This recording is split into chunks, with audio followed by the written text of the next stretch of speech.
Hello and welcome to History for Dreaming. Imagine a palace where speech was forbidden, where hundreds of women moved through gilded corridors in absolute silence, where servants developed an entire language of gestures to communicate without making a sound, where the splash of a fountain or the rustle of silk against marble was considered too loud. This was the Imperial Harem of the Ottoman sultans, a golden cage of luxury and quiet so profound that visitors described it as stepping into another world. Behind the latticed windows and locked gates of Topkapi Palace, in chambers draped with Persian carpets and lit by 1,000 oil lamps, an entire society existed in whispers. They were mothers of emperors, daughters of conquered kings, enslaved girls from distant lands, and eunuchs who held more power than many generals. They lived in rooms scented with rosewater and ambergris, walked on floors of cool marble, and touched nothing that was not silk or gold. And yet, despite their wealth, they existed in a silence so complete that the sound of a single voice could shatter the carefully maintained order of their world. The Imperial Harem was not simply the private quarters of the Sultan. It was a complex institution that lasted over 400 years, from the late 15th century until the fall of the Ottoman Empire in 1922. It housed at its peak more than 1,000 individuals. It trained the mothers of future sultans, educated princes who would rule half the known world, and orchestrated political alliances that shaped European and Asian history. The women of the harem were traders in influence, guardians of dynasty, and prisoners of protocol. So how did this world of silence come to be? How did the Ottomans create a system so elaborate, so controlled, and yet so invisible to the outside world? What was life truly like behind those walls? Tonight, we will journey into the heart of the Imperial Harem. We will walk through its marble courtyards and shadowed chambers. We will meet the women who lived there, the eunuchs who guarded them, and the sultans who ruled over them. We will explore how silence became not just a rule, but a language unto itself. But before we enter those forbidden halls, please take a moment to like the video and subscribe. It is a simple and wonderful way to support the channel, and it means a great deal to me. I'm also always curious to know where in the world and at what time you are joining me tonight. And now, settle in. Let the noise of the modern world fade away, and let us travel back to the silent heart of an empire. The story of the Imperial Harem begins not with the Ottomans, but with an older tradition. The word harem comes from the Arabic harim, meaning sacred or forbidden. In Islamic culture, the harem was simply the private quarters of a household, the space reserved for women and family. It was a place of protection, separated from the public sphere where men conducted business and politics. For centuries, across the Islamic world, wealthy families maintained harems of varying sizes. But none would grow as large, as powerful, or as legendary as the harem of the Ottoman sultans. When Mehmed II conquered Constantinople in 1453, he claimed the greatest city in Christendom for Islam. The fall of Byzantium was not just a military victory, it was a symbolic transformation. Constantinople became Istanbul, the jewel of the Ottoman Empire, and Mehmed began to fashion himself not merely as a Turkish warlord, but as the heir to Roman emperors and Persian kings. He needed a capital worthy of his ambition. In 1459, he began construction of Topkapi Palace, on the promontory where the Bosphorus meets the Golden Horn and the Sea of Marmara. It was a location of breathtaking strategic importance, commanding views of 3 bodies of water and 2 continents. The palace would eventually sprawl across 700,000 square meters, a vast complex of courtyards, pavilions, kitchens, gardens, and treasuries. The construction of Topkapi took years and employed thousands of craftsmen. Architects came from across the empire and beyond, bringing techniques from Persia, Byzantium, and the Arab lands. The palace was organized around a series of courtyards, each more restricted than the last. The first court was open to the public, a space where petitioners could come to seek justice or present grievances. The second court housed the divan, the imperial council, and the palace kitchens. The third court was the private domain of the sultan, accessible only to a select few. And beyond the third court lay the harem, the most forbidden space of all. The walls of Topkapi were thick and high, built to withstand siege, but they also served a symbolic purpose. They marked the boundary between the chaotic world outside and the ordered, hierarchical world within. To enter Topkapi was to enter a different reality, governed by different rules. Within this palace, Mehmed established the Imperial Harem, though in those early years it remained relatively modest. The sultans of the 15th century still spent much of their time in military campaigns, and their wives and concubines often lived in older palaces within the city. It was not until the reign of Suleiman the Magnificent in the 16th century that the harem would move permanently into Topkapi and become the institution that would fascinate and horrify the world for the next 400 years. Suleiman ruled from 1520 to 1566, the longest and most glorious reign in Ottoman history. He expanded the empire to its greatest extent, from the gates of Vienna to the deserts of Yemen, from Algiers to Baghdad. He reformed the legal system so thoroughly that he became known as Suleiman the Lawgiver.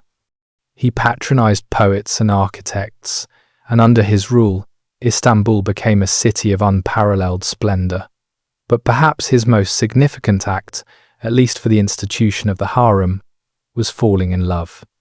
Her name was Hurrem Sultan, though Europeans knew her as Roxolana. She was not Turkish. She was likely born in the Ruthenia region of modern Ukraine, captured in a raid and brought to Istanbul as a slave. Tradition held that concubines in the Ottoman court were slaves, and that they could never be freed or married. But Suleiman broke with centuries of tradition. He freed Hurrem and married her. She was the first legal wife of a sultan in over 200 years. More than this, he allowed her to move into Topkapi Palace itself, into newly expanded apartments that would become the core of the Imperial Harem. Hurrem Sultan was brilliant, ambitious, and ruthless. She bore Suleiman 6 children, including the sons who would compete to succeed him. She wrote letters to foreign kings and queens. She endowed mosques and charitable foundations, and she established, by her very presence, the precedent that the harem was not merely a place of pleasure, but a center of political power. After Hurrem, the role of the sultan's mother, the Valide Sultan, would become one of the most powerful positions in the empire. The Valide Sultan ruled the harem absolutely. She controlled access to the sultan. She arranged marriages and alliances. She managed vast revenues. When a new sultan came to the throne, it was often his mother, not his advisors, who held the real power during the early years of his reign. This system reached its apex during what historians call the Sultanate of Women, a period from roughly 1540 to 1656, when a succession of exceptionally capable Valide sultans effectively ruled the empire alongside, or sometimes instead of, their sons. By the late 16th century, the harem had crystallized into its final form. It occupied the western wing of Topkapi Palace, a labyrinth of over 400 rooms arranged around courtyards and gardens. At its entrance stood the Gate of Felicity, guarded day and night by black eunuchs. No man, not even the Grand Vizier, could pass through that gate without explicit permission. The only males who lived within were the Sultan himself, young princes who had not yet reached puberty, and the eunuchs. It was a city within a city, a state within a state, and a world that operated according to its own laws. The structure of the harem was rigidly hierarchical, a complex pyramid of rank and privilege that every woman understood from her first day within its walls. At the very bottom were the carrier, the ordinary servants and slaves. These were girls captured in war or purchased in slave markets across the empire. They came from the Caucasus, from Russia and Ukraine, from Greece and the Balkans. They were chosen for beauty, yes, but also for youth and trainability. Most were between the ages of 7 and 12 when they entered the harem. They would spend years learning Turkish, studying the Quran, mastering court etiquette, and developing skills such as embroidery, music, or calligraphy. The harem was, in this sense, an elaborate training academy. Not all of these girls would ever meet the Sultan. Many would serve their entire lives as attendants to more senior women. The education these young girls received was comprehensive and rigorous. Each morning, after prayers and breakfast, they would attend lessons taught by senior women or educated eunuchs. They learned to read and write in Turkish, Arabic, and Persian, the three languages of Ottoman high culture. They memorized passages from the Quran and learned the proper way to perform ritual prayers. They studied poetry, particularly the works of the great Persian poets, such as Rumi, Hafez, and Sa'di. They learned mathematics, enough to manage household accounts, and basic astronomy, enough to understand the Islamic calendar and calculate prayer times. This education was not universal. The brightest girls, those who showed particular aptitude, received more advanced instruction. They might study philosophy or history. They might learn to compose poetry themselves. But for most, the education was practical, designed to produce women who could manage a household, converse intelligently with educated men, and train the next generation of girls who would enter the harem. A girl who showed particular promise might be noticed by the Sultan during one of his rare visits to the harem's public spaces. If she caught his eye, she would be groomed for presentation. She would be bathed, perfumed, dressed in silks, and taught how to approach the imperial presence. If the Sultan called for her, she became a guzda, one who has been seen.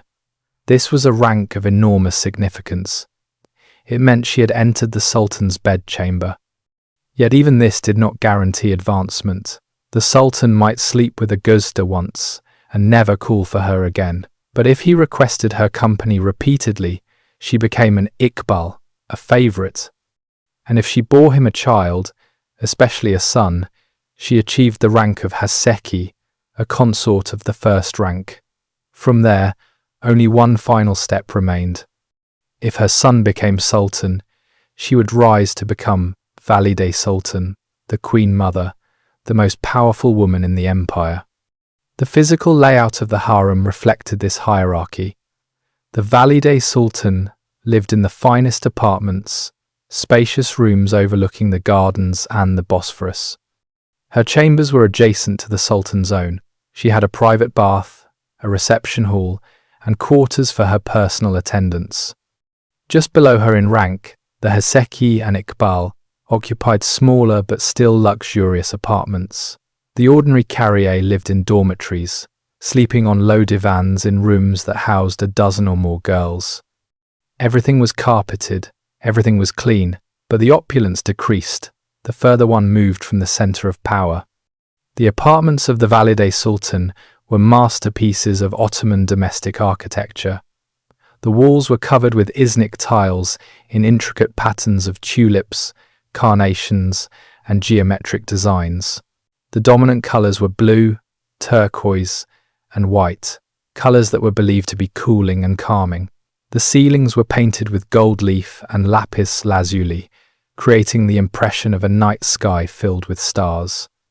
The windows were fitted with carved wooden screens, mashrabiyah, that allowed air to circulate while preventing anyone outside from seeing in.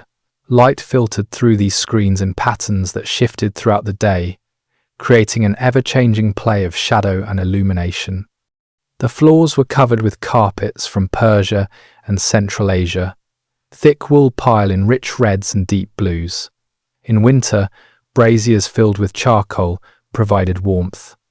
In summer, the thick walls and high ceilings kept the rooms relatively cool, and servants would sprinkle rosewater on the floors to create a pleasant scent and a sense of coolness. And presiding over all of this, ensuring that the hierarchy remained intact, were the eunuchs. The black eunuchs of the Ottoman court, known as the Kizlar Aga, or Aga of the girls, were among the most powerful officials in the empire. They were, without exception, enslaved men from East Africa, castrated as boys and trained to serve in the palace. The chief black eunuch, the Kizlar Aga himself, was the third most powerful official in the Ottoman government, outranked only by the Grand Vizier and the Mufti. He controlled vast estates, managed the harem's finances, and served as the sole intermediary between the harem and the outside world. He could make or break political careers. He could whisper in the sultan's ear. He could be bribed, but only at great risk. The Kizlar Aga walked a precarious line between the demands of the sultan, the machinations of the valide sultan, and the ambitions of the Haseki. One misstep, and he could find himself strangled with a silken cord and thrown into the Bosphorus. Beneath the chief eunuch were dozens of lesser eunuchs, each with specific duties. Some guarded the gates, others escorted women to and from the baths. Still others served as teachers, training young princes in reading and horsemanship. The eunuchs were, in effect, the skeleton that held the body of the harem upright. Without them, the entire institution would have collapsed into chaos. They ensured that no unauthorized man ever entered the harem, that messages passed securely between the harem and the divan, and that the elaborate rituals of court life proceeded without disruption. But the most distinctive feature of the harem was not its hierarchy, nor its eunuchs, nor even the legendary beauty of its inhabitants. It was the silence. From the earliest days of the institution, the sultans had demanded quiet, not merely low voices or polite conversation, but near total silence. There were practical reasons for this. The harem was a place of secrets. A careless word overheard by the wrong person could trigger a political crisis. Silence prevented gossip and intrigue from spreading uncontrolled. But there was also a deeper logic at work. Silence was control. It was discipline. It demonstrated that the sultan had mastered not just armies and provinces, but even the very speech of those who lived in his shadow. Over generations, the inhabitants of the harem developed a solution. They created an elaborate system of sign language, a silent vocabulary of gestures that allowed them to communicate without ever uttering a word. A raised finger meant, "Come closer." A hand pressed to the chest meant gratitude. A particular tilt of the head indicated disapproval. There were signs for food, for water, for summoning a eunuch, for requesting an audience with the valide sultan. The most senior women knew hundreds of these gestures. A skilled carrier could hold an entire conversation using nothing but her hands and eyes. Visitors to the harem, the rare European diplomats or artists, granted permission to enter for some official purpose, reported the eerie experience of walking through rooms filled with women who communicated in total silence. It was, they said, like watching a performance, a ballet of gestures played out against the backdrop of marble and gold. The harem reached its zenith during the 17th century, the era historians call the Sultanate of Women. This was the period when the mothers and wives of sultans wielded more influence than any woman had held in Islamic history. It began with Nurbanu Sultan, mother of Murad III, and continued through Safiye Sultan, Kursem Sultan, and Turhan Sultan. These women were not content to remain in the background. They attended council meetings, they issued orders to provincial governors, they controlled vast networks of spies and informants, and they did all of this while maintaining the fiction that they were merely the sultan's mother or wife, modest women who deferred to male authority. The rise of these powerful women was not accidental. It reflected a shift in Ottoman political culture. In the 16th century, sultans had led their armies into battle and spent months or years away from the capital on campaign. But by the 17th century, the military system had evolved. The empire was so vast that centralized control from Istanbul became essential. Sultans stayed in the capital, governing through grand viziers and provincial governors. This meant they spent more time in the harem, surrounded by the women who lived there, and the women, particularly the sultan's mother, gained unprecedented access to the seat of power. A valide sultan who was present for every decision, who knew every visitor, who heard every piece of gossip, could accumulate influence that no absent general or distant governor could match. Kösem Sultan is perhaps the most remarkable example. She was born around 1589, likely in Greece, and was brought to the harem as a young girl. She became the consort of Sultan Ahmed I, and after his death in 1617, she served as regent for her young son Murad IV. When Murad died in 1640, her other son, Ibrahim, became sultan, and Kösem continued to rule in his name. Ibrahim was mentally unstable, prone to fits of rage and paranoia, and Kösem effectively governed the empire for a decade. When Ibrahim was finally deposed and executed in 1648, Kösem acted as regent for her grandson, Mehmed IV, who was only 6 years old.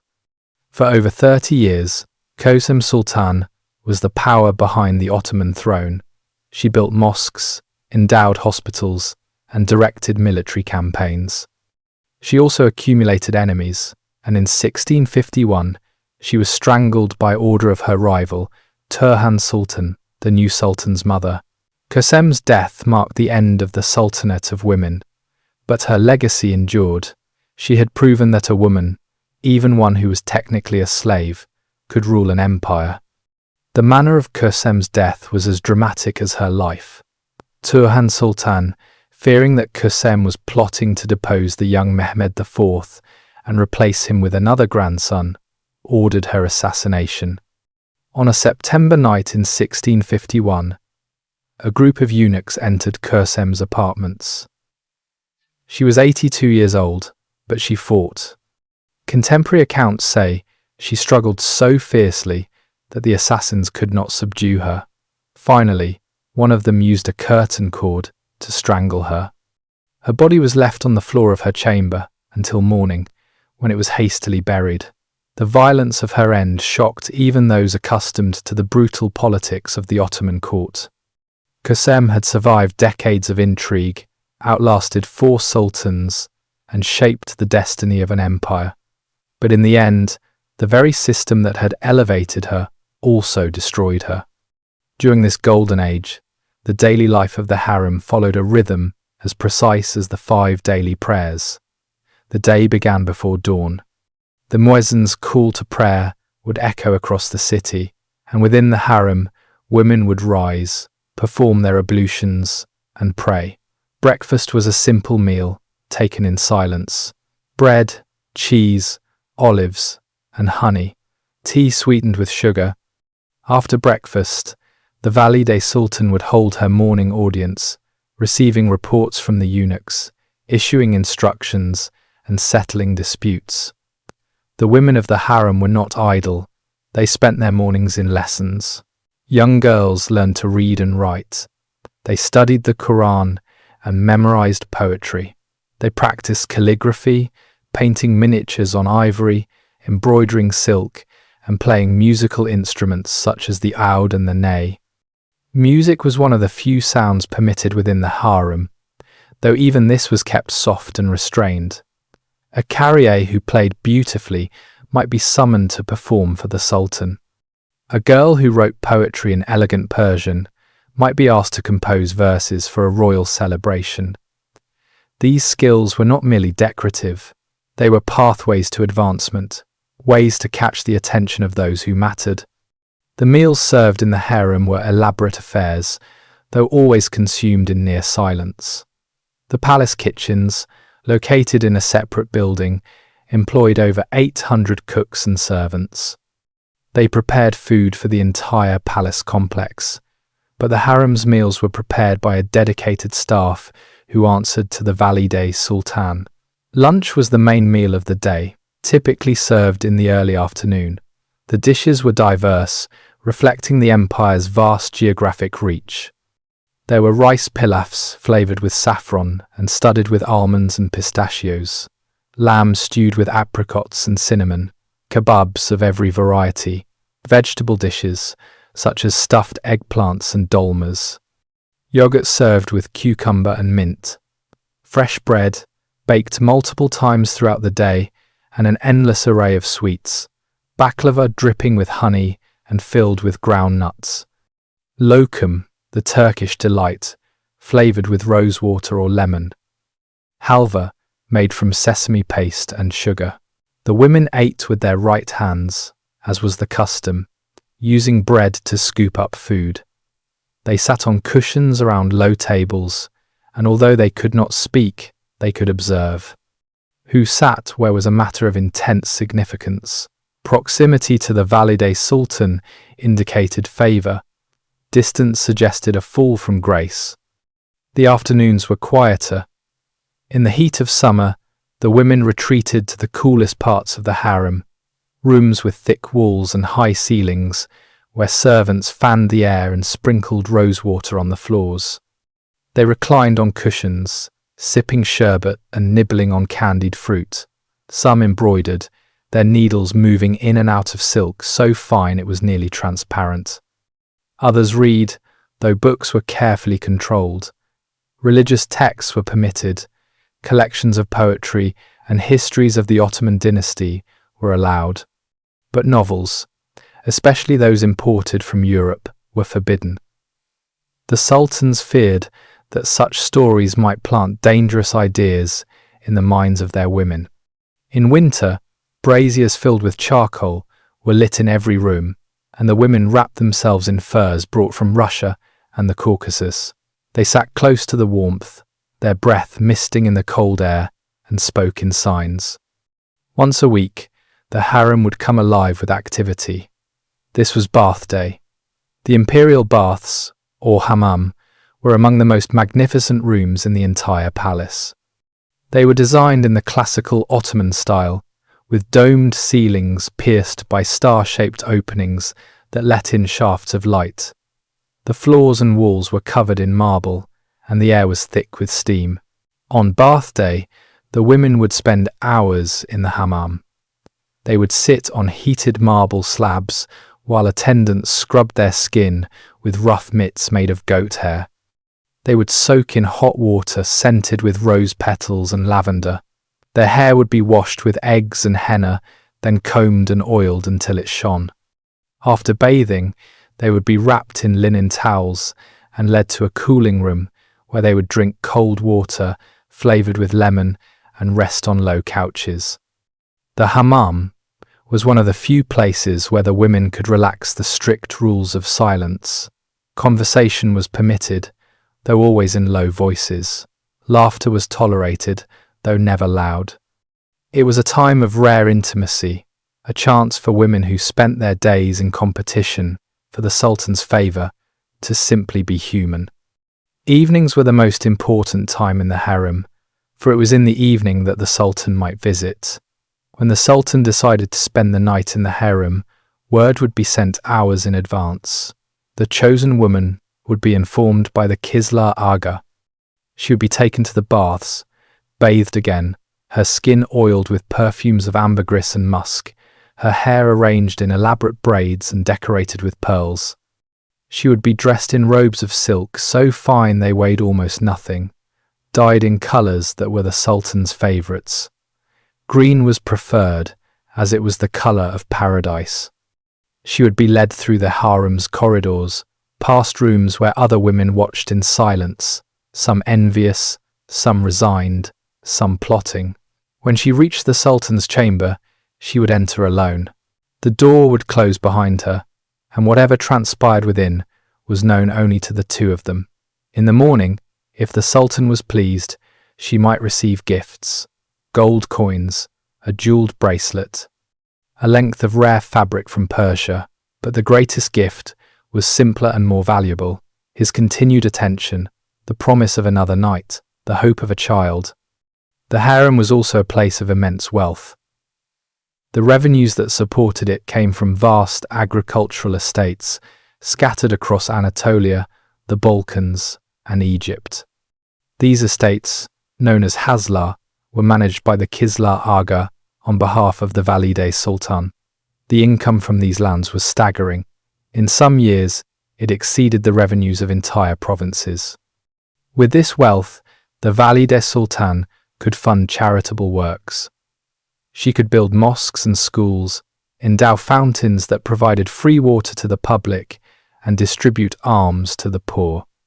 This was not mere philanthropy, it was politics.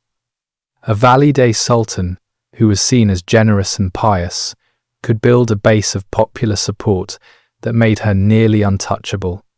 It also meant that the harem was filled with treasures, chests of gold coins, strings of pearls the size of grapes, emeralds from India and rubies from Burma, bolts of silk embroidered with gold thread, porcelain from China so delicate that light shone through it, swords with hilts encrusted with diamonds, manuscripts illuminated in colours so bright they seemed to glow. Every woman in the harem had access to this wealth, though how much she could claim depended entirely on her rank. Yet for all its luxury, the harem was still a prison. The women who lived there could not leave. They could not see their families. They could not choose their own destinies. Even the Valide Sultan, the most powerful woman in the empire, was confined within those walls. She could send letters, issue commands, and shape policy, but she could not walk freely through Istanbul. She could not stand on the hills overlooking the Bosphorus and feel the wind on her face. The latticed windows through which she looked out at the world were as much bars as any dungeon cell. And for the vast majority of women in the harem, those who never rose above the rank of carrier, life was even more constrained. They served, they waited, and they hoped.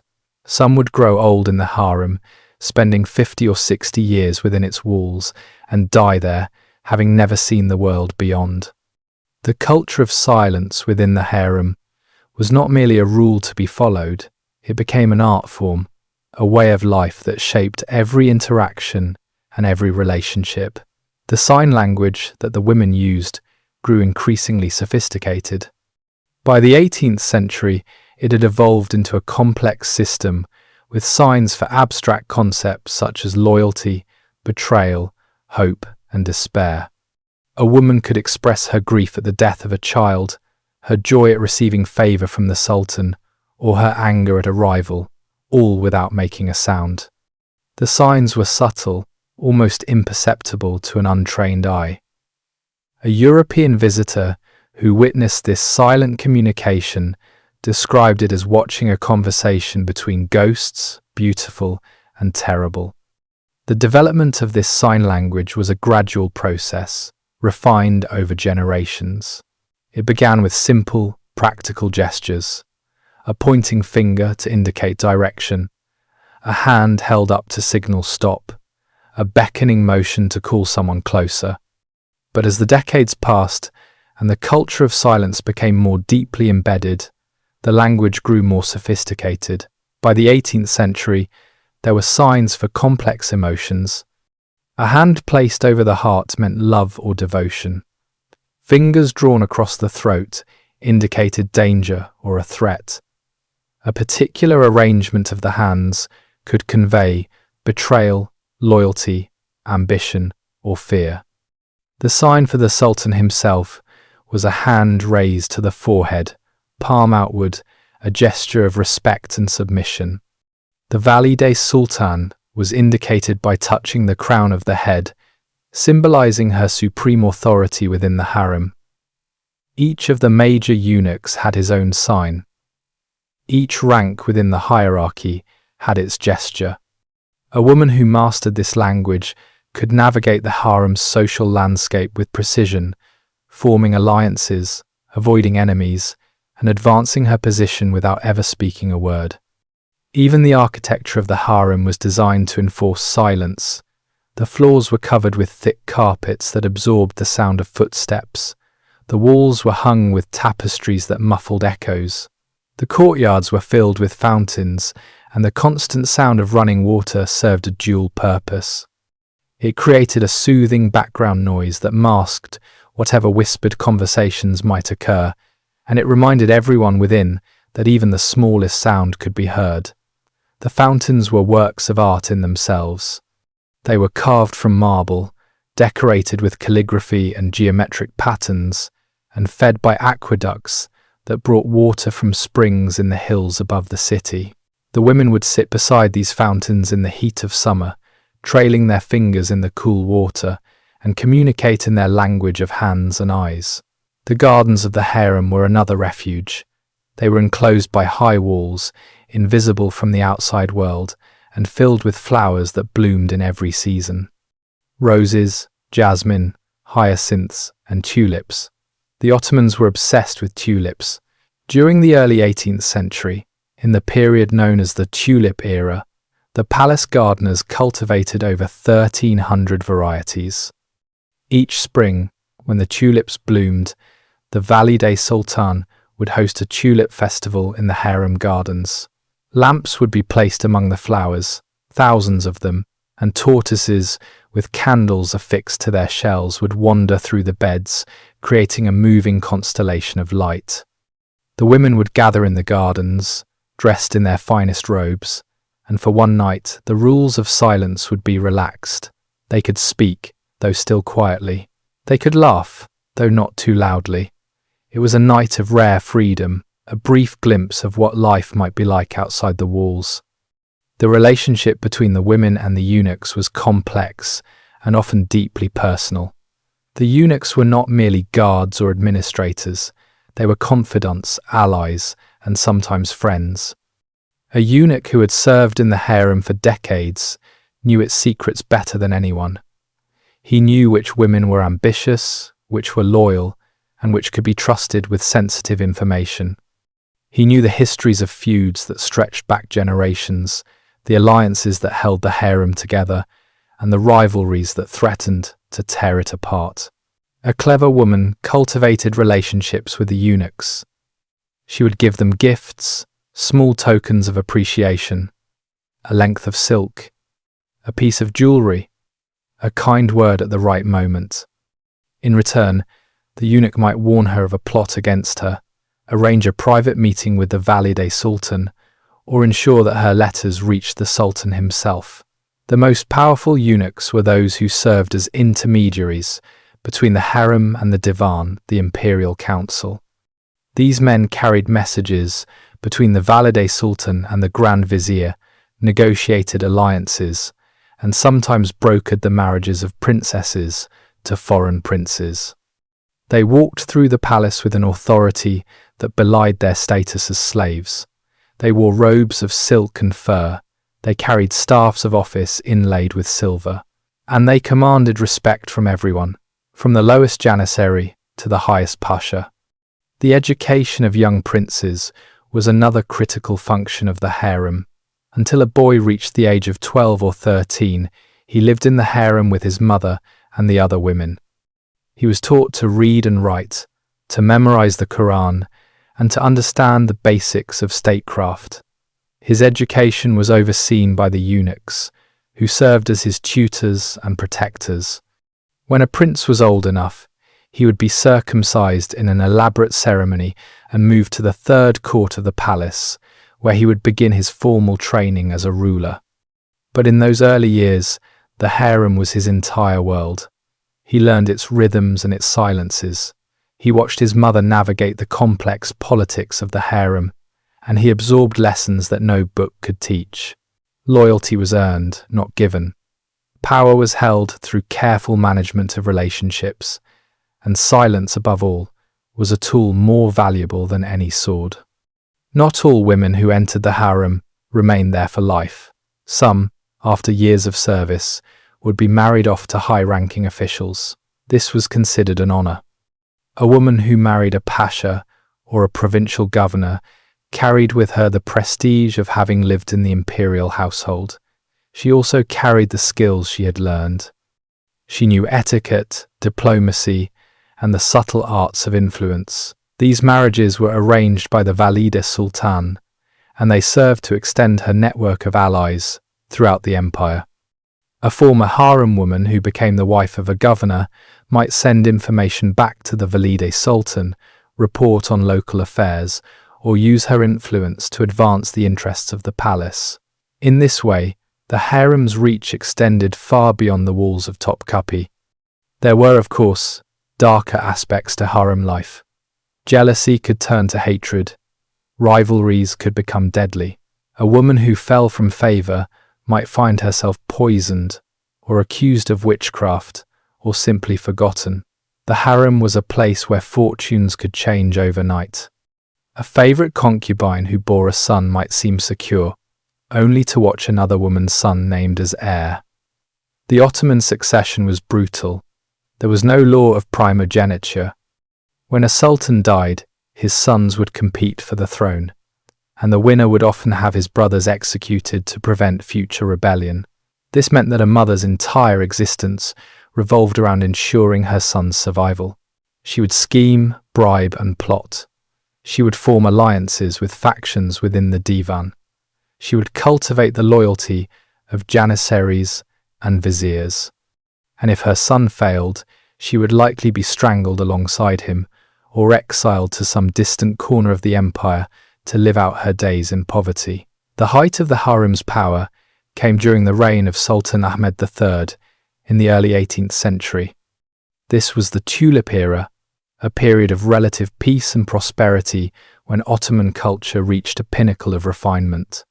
The Sultan was more interested in poetry and gardens than in conquest, and the harem became a center of artistic patronage. Calligraphers, painters, and poets were invited to perform and teach. The women of the harem produced some of the finest examples of Ottoman art: illuminated manuscripts, embroidered textiles, and miniature paintings that are now held in museums around the world. It was also during this period that the harem's wealth reached its peak. The Valide Sultan of this era controlled revenues that made her one of the richest individuals in the world. She built the new mosque in Istanbul, one of the city's most iconic landmarks, and endowed it with a complex that included a school, a hospital, and a market. This was the harem at its zenith, a world of beauty, culture, and silent power. Yet even at its height, the seeds of decline were already present. The Ottoman Empire was beginning to fall behind Europe, technologically and militarily. Wars with Russia and Austria in the late 17th and early 18th centuries had ended in defeats and territorial losses. The Janissaries, once the empire's elite troops, had become a conservative and sometimes rebellious force, and within the harem, the very system that had made it powerful was beginning to calcify. The succession of weak sultans in the 18th century meant that real power often lay with the Valide Sultan, but this created resentment among the male elite. The Grand Viziers and Pashas, who had once worked with the harem, now began to see it as an obstacle to reform. The Golden Age was ending, and few within those silent walls realized it. The 19th century brought winds of change that would eventually sweep away the old order. The Ottoman Empire was in crisis. European powers encroached on its borders, and internal rebellions threatened to tear it apart. Sultan Mahmud II, who reigned from 1808 to 1839, understood that the empire needed to modernize or die.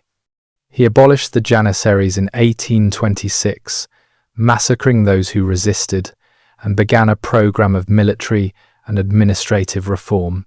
He also turned his attention to the palace and to the harem. The crisis that forced this change had been building for decades. In 1683, the Ottoman siege of Vienna had failed, marking the beginning of a long decline in military power. By the end of the 18th century, the empire had lost wars to Russia, Austria, and even minor European powers. The Treaty of Kusuk-Kainaka in 1774 was particularly humiliating, granting Russia navigation rights in Ottoman waters and a vague right to protect Orthodox Christians within the empire. This provision would be used to justify Russian interference in Ottoman affairs for the next century. The empire's financial situation was equally dire. The treasury was bankrupted by constant warfare and by a corrupt system of tax farming that enriched provincial notables while starving the central government of revenue. European creditors began to exert control over Ottoman finances, demanding reforms as conditions for new loans. Mahmud II did not dismantle the harem. That would have been unthinkable, but he did begin to reduce its power. He curtailed the authority of the Kislar Aga, transferring some of his responsibilities to a new bureaucracy staffed by officials educated in European methods. He limited the revenues that flowed to the Valide Sultan, redirecting funds to the military and to infrastructure projects, and he insisted that his successors follow his example. The harem would remain, but it would no longer be the center of political power it had been during the Sultanate of Women. The physical structure of the harem also began to change. In 1853, Sultan Abdulmecid I moved the imperial court from Topkapi Palace to a new palace, Dolmabahce, on the shores of the Bosphorus. Dolmabahce was designed in a European style, with grand staircases, crystal chandeliers, and ballrooms where the Sultan could host foreign diplomats. It was a statement of intent. The Ottoman Empire was no longer an Oriental despotism. It was a modern state, or at least it aspired to be. The harem moved to Dolmabahce as well, but it was a very different place. The rooms were larger and more open. The architecture was less conducive to the old culture of silence. Servants began to speak more freely. The eunuchs lost some of their mystique. The intricate sign language that had been developed over centuries began to fall out of use, replaced by whispered conversations and, eventually, normal speech. European influence was seeping into the harem in other ways as well. By the mid-19th century, some of the women in the harem were being educated by European tutors. They learned French and English. They read European literature and philosophy. They began to question the old ways. A few even advocated for the abolition of slavery, though this remained a deeply controversial position within the palace. The Ottoman Empire had officially banned the slave trade in 1847, under pressure from Britain, but slavery within the empire continued for decades. The harem still relied on enslaved women and eunuchs, and this was increasingly seen as a source of embarrassment by reformers who wanted the empire to be accepted as a modern, civilized state. The decline of the harem's power was also reflected in the changing role of the Valide Sultan. In the 17th century, a Valide Sultan could depose a Grand Vizier or redirect the course of a military campaign. By the late 19th century, her role had become largely ceremonial. She still held official rank, she still presided over the harem, but the decisions that mattered, the decisions about war and peace, about reform and reaction, were made by men in the divan and, increasingly, by European advisors and creditors who held enormous influence over the bankrupt Ottoman state. The culture of silence, too, was breaking down. The last decades of the 19th century saw the introduction of new technologies into the palace. Telephones were installed, electric lights replaced oil lamps. These changes might seem trivial, but they had profound effects on daily life. The telephone in particular made it harder to maintain the old secrecy. Conversations that once would have been conducted face to face, in whispers or signs, were now transmitted over wires that could be tapped. The eunuchs, who had once controlled all communication between the harem and the outside world, found their role diminished. Information flowed more freely, and with it, the harem's ability to keep its secrets intact eroded. There were still moments of the old grandeur. When Sultan Abdulhamid II came to the throne in 1876, he restored some of the traditional rituals. He moved the court back to a palace in the old city, Yildiz, and he expanded the harem there. He surrounded himself with concubines and eunuchs, and for a time, it seemed as if the harem might regain its former importance. But Abdul Hamid was a paranoid and authoritarian ruler. He trusted no one, not even his closest advisors. He used the harem not as a source of power, but as a refuge, a place where he could retreat from the conspiracies and intrigues that he saw everywhere. The harem under Abdul Hamid was still a place of luxury, but it was also a gilded cage for a sultan who lived in constant fear. By the turn of the 20th century, the Ottoman Empire was in its final decline. It had lost most of its European territories in the Balkan Wars. It was heavily in debt to European banks, and within the empire, a new generation of reformers, the Young Turks, were agitating for radical change. They did not seek to preserve the old order. They wanted to overthrow it, to create a constitutional government, to modernize every aspect of Ottoman society. The harem, with its eunuchs and concubines, its silence and secrecy, was everything they despised about the past. When the Young Turks finally seized power in 1908, forcing Abdul Hamid to restore the constitution and accept a parliament, the days of the Imperial Harem were numbered. The final years of the harem were marked by confusion and decay.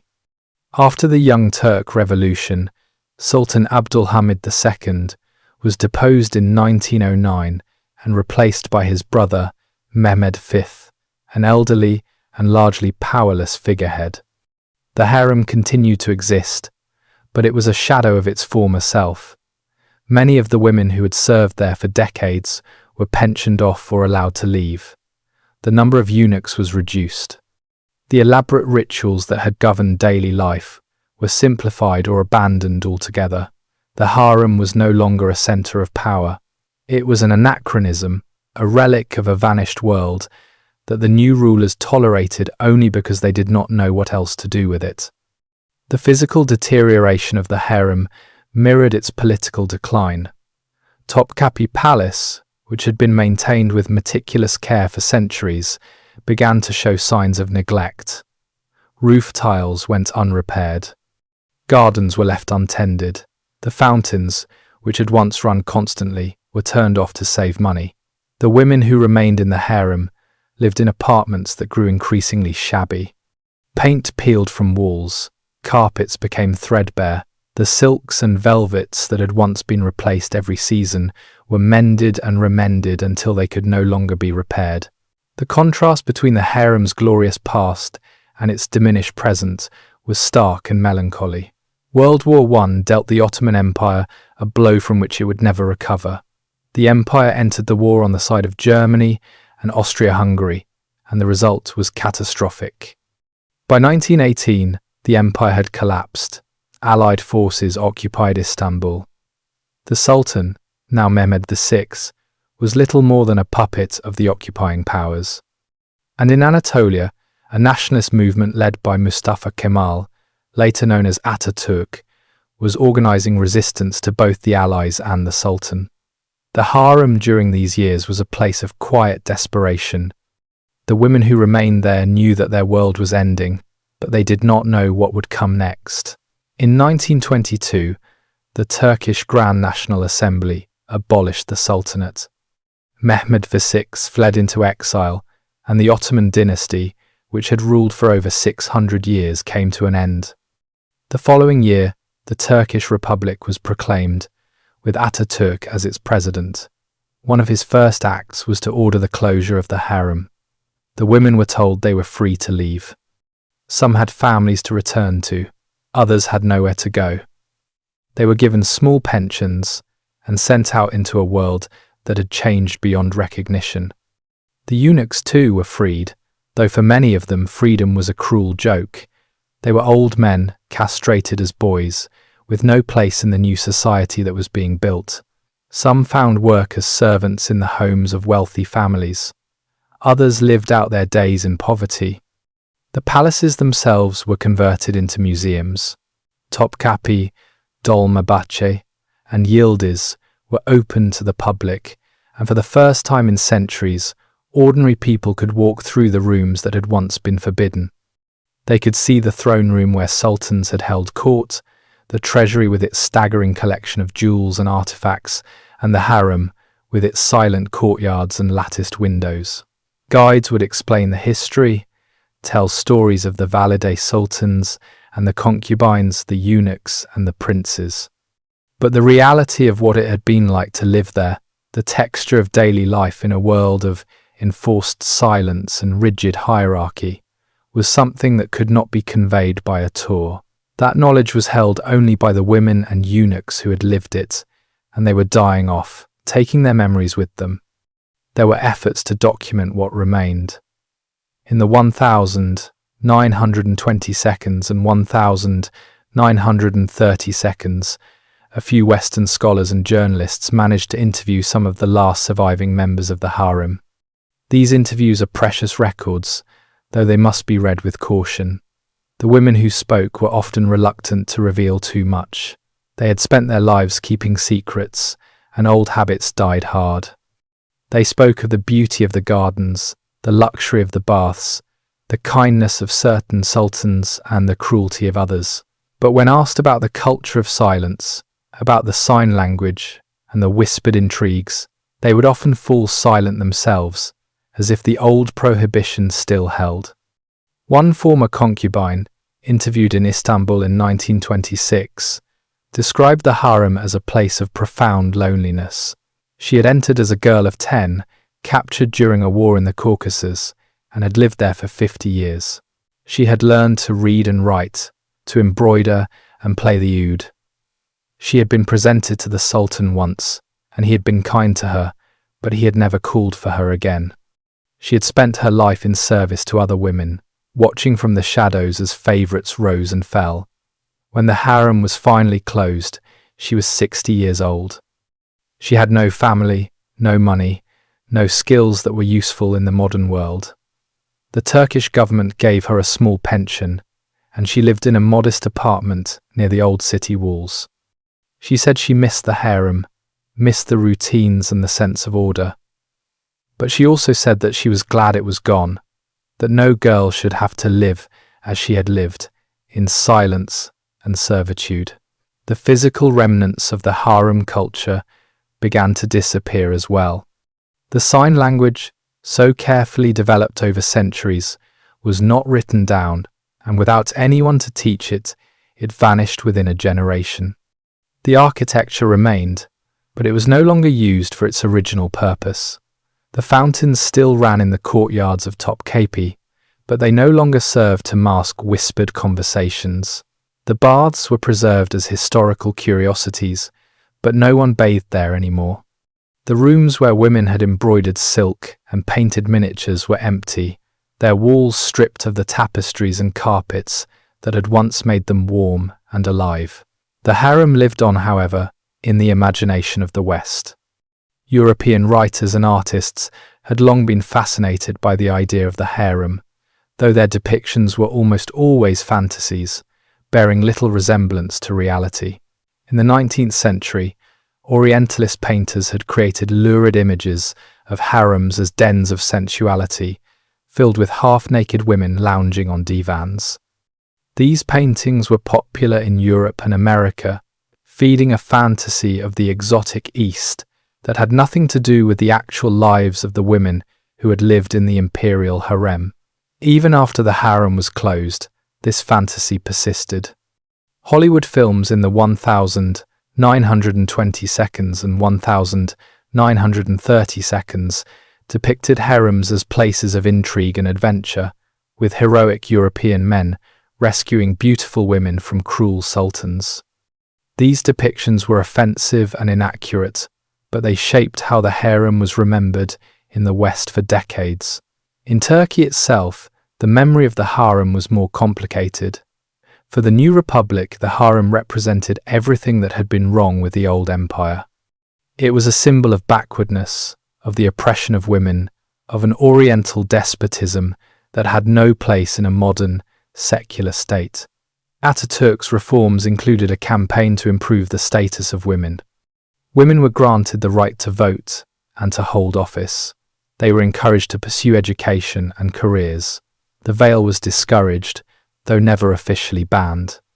In this context, the harem was not something to be celebrated, but something to be forgotten, a shameful relic of a past that the Republic was determined to move beyond. Today, the harem exists primarily as a museum. Visitors from around the world come to Topkapi Palace in Istanbul to walk through its rooms and courtyards. They see the tiled walls and the latticed windows. They stand in the Sultan's chamber and the Valide Sultan's apartments. They marvel at the opulence, the gold and silk and marble, but they cannot hear the silence. They cannot sense the tension that must have filled these spaces, the careful management of rank and favour, the desperate ambition and quiet resignation. The harem is beautiful, but it is also empty, a shell from which the life has long since fled. The transformation of Topkapi into a museum began in 1924, just a year after the proclamation of the Turkish Republic. The decision to open the palace to the public was both practical and symbolic. Practical because the new government needed revenue and the palace complex was an obvious tourist attraction. Symbolic because it represented the complete repudiation of the old imperial system. What had once been the most exclusive space in the empire, forbidden to all but a select few, was now open to anyone with the price of admission. Peasants and merchants, students and soldiers, foreigners and locals, all could walk through rooms where sultans had once held court and concubines had once waited in silence. This democratization of space was central to the Republican project. The new Turkey would be egalitarian, modern, and transparent. It would have no room for the secrets and hierarchies of the old regime.